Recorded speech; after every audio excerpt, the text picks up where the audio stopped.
ہمارے نبی کی دعا ہے مخافتن تحجزنی عن معاصیک، اے اللہ مجھے ایسا خوف دے، مجھے اپنا ایسا خوف دے جو مجھے گناہوں سے روک دے۔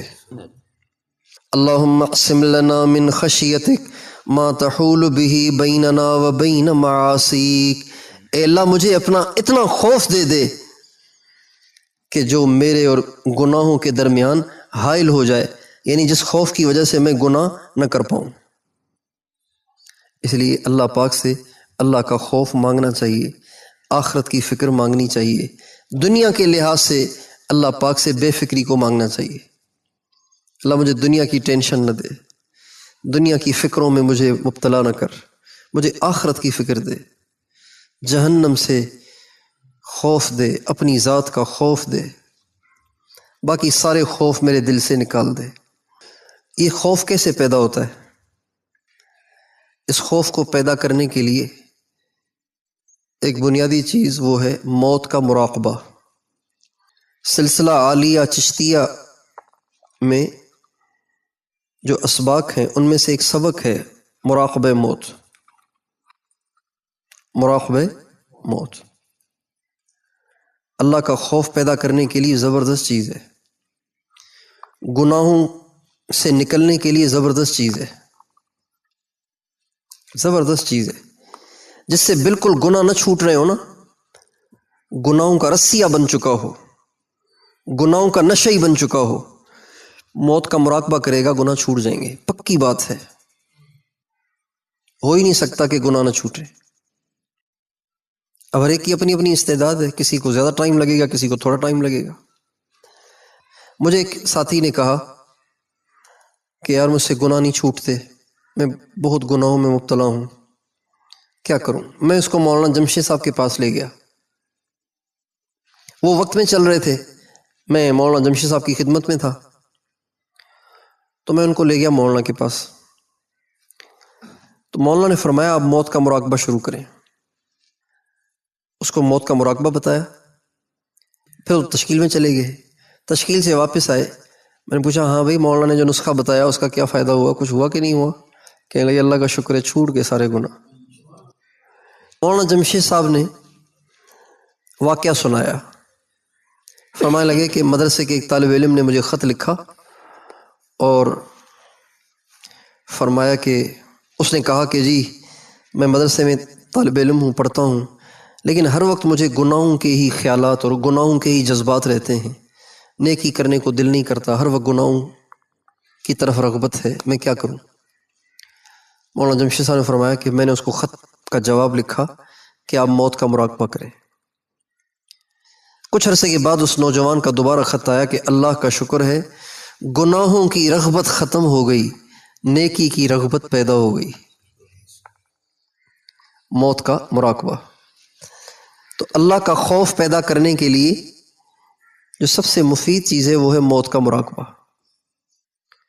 موت کا مراقبہ کرنے کا طریقہ یہ ہے کہ آپ آنکھوں کو بند کر لیں، تنہائی میں ہو، شور نہ ہو، تنہائی میں ہو، بہتر یہ ہے کہ رات کا وقت ہو، آپ آنکھیں بند کر کے سر جھکا لیں اور اپنے آپ سے کہیں عبداللہ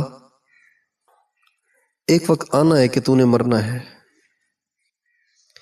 یہ کہہ کر ایک تصور بنائیں کہ میں اپنے گھر میں لیٹا ہوا ہوں اور بہت بیمار ہو گیا ہوں، اور اب تو ڈاکٹروں نے بھی جواب دے دیے ہیں، میرے رشتہ دار آس پاس سے اکٹھے ہو گئے ہیں اور وہ سب میرے لیے دعائیں کر رہے ہیں، اور میں ان کے بیچ میں لیٹا ہوا ہوں، بے بسی کے ساتھ دیکھ رہا ہوں کہ ان میں سے کوئی بھی نہیں بچا سکتا مجھے اب، میرے اہل و عیال رو رہے ہیں، میرے رشتہ دار ان کو تسلیاں دے رہے ہیں، نہیں اللہ اس کی عمر میں برکت دے گا، انشاءاللہ ٹھیک ہو جائے گا، لیکن میں جان رہا ہوں کہ اب میں نہیں بچ سکتا ہوں۔ اچانک میرے پیارے اور میرے رشتہ دار میرے آس پاس کھڑے ہوئے تھے، میں لیٹا ہوا تھا، اچانک میرے پاؤں ٹھنڈے ہونا شروع ہو گئے، اور پھر میری ٹانگیں ٹھنڈی ہونا شروع ہو گئیں، اور پھر میرا پیٹ ٹھنڈا ہونا شروع ہوا، اور پھر میری کندھے ٹھنڈے ہونا شروع ہو گئے، اور ایک دم میری گردن جو ڈھلک گئی اور آنکھیں اوپر چڑھ گئیں، تو سارے گھر میں کوہرام مچ گیا۔ اب کوئی پاؤں سے چمٹ کے رو رہا ہے، کوئی ماتھے کو بوسہ دے رہا ہے، کوئی میرے سر سے لپٹ کے رو رہا ہے، کوئی میری چارپائی سے لپٹ کے رو رہا ہے۔ ماں، بھائی، بہن، سب کے سب رو رہے ہیں، سارے رشتہ دار رو رہے ہیں، اور میری لاش ان کے بیچ میں رکھی ہوئی ہے۔ تھوڑی ہی دیر میں آواز آئی، بھائی غسل دینے والے کو بلاؤ۔ اب غسل دینے والے کو بلایا جا رہا ہے۔ مجھے گھر کے کمرے سے اٹھا کے صحن میں لایا گیا اور میرے کپڑے پھاڑ کے اتار دیے گئے، اور میرے اوپر ایک سفید کپڑا ڈال دیا گیا، اور بالٹی بھر کر پاس رکھی گئی۔ غسل دینے والے اب مجھے غسل دے رہے ہیں۔ میں کروٹ بھی نہیں بدل سک رہا، وہ میری کروٹ بدلتے ہیں اور مجھے صابن لگا رہے ہیں، مجھے غسل دے رہے ہیں۔ اب میرا غسل ہو چکا ہے۔ اب میرے ماتھے پہ، ہاتھوں پہ، گھٹنوں پہ، پاؤں پہ خوشبو ملی جا رہی ہے۔ اب مجھے کفن پہنایا جا رہا ہے، اور اب مجھے کفن پہنا کے تختے سے اٹھا کے مجھے چارپائی پہ لٹایا جا رہا ہے، اور اس چارپائی پر لٹا کے میرے چہرے کو کھول دیا گیا ہے۔ غسل دینے والا چلا گیا ہے۔ میرے رشتہ دار جو گھر کے اندر بیٹھے رو رہے تھے، وہ صحن سے باہر نکل کے آ کے مجھ سے لپٹ رہے ہیں۔ میری بیٹیاں، میرے بیٹے، میری ماں، میرے بھائی، میری بہنیں، میری بیوی ایک طرف کونے میں دیوار پہ سر رکھ کے رو رہی ہے، اور اس لیے کہ وہ بیوہ ہو گئی ہے۔ اور تھوڑی دیر میں مردوں کی طرف سے اعلان ہوا، اندر ہو جاؤ، جنازہ لے کر جانا ہے۔ جب جنازہ اٹھایا جانے لگا تو گھر میں چیخ و پکار مچ گئی۔ میری چارپائی کو لے کر باہر نکلے، اور اب قبرستان لے کر جا رہے ہیں، اور وہاں جنازہ پڑا ہے۔ میری چارپائی کو قبر کے کنارے پہ رکھا ہے۔ میرے رشتہ داروں میں سے ایک دو قبر میں اتر گئے، ایک نے سر کو پکڑا، ایک نے پاؤں کو پکڑا، ایک نے کمر میں ہاتھ ڈالا، اور مجھے قبر میں اتار رہے ہیں، اور میرا چہرہ قبلے کی طرف کر رہے ہیں، اور پھر میرا چہرہ بھی، میرے چہرے سے کفن کو بھی ہٹا دیا، اور پھر وہ رشتہ دار قبر سے باہر آ گئے اور مجھے اکیلا چھوڑ گئے۔ اور اب اس کے اوپر اینٹیں رکھی جا رہی ہیں، اور اب اس کے اوپر مٹی ڈالی جا رہی ہے، اور لمحوں میں ہی میں اپنے پیاروں کی نظروں سے ہمیشہ کے لیے اوجھل ہو گیا، ہمیشہ کے لیے اوجھل ہو گیا۔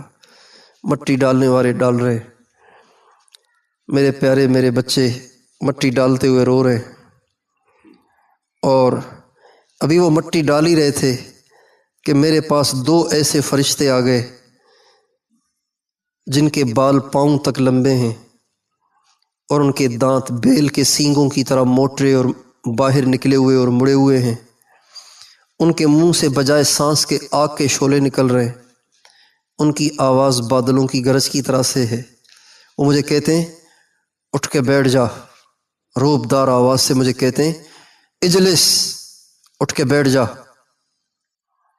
چنانچہ میں اٹھ کے بیٹھ جاتا ہوں، اور میرا کفن میرے سر سے سرک کر ناف تک آ جاتا ہے، اور وہ مجھ سے پوچھتے من ربک، بتاؤ تیرا پالنے والا کون ہے؟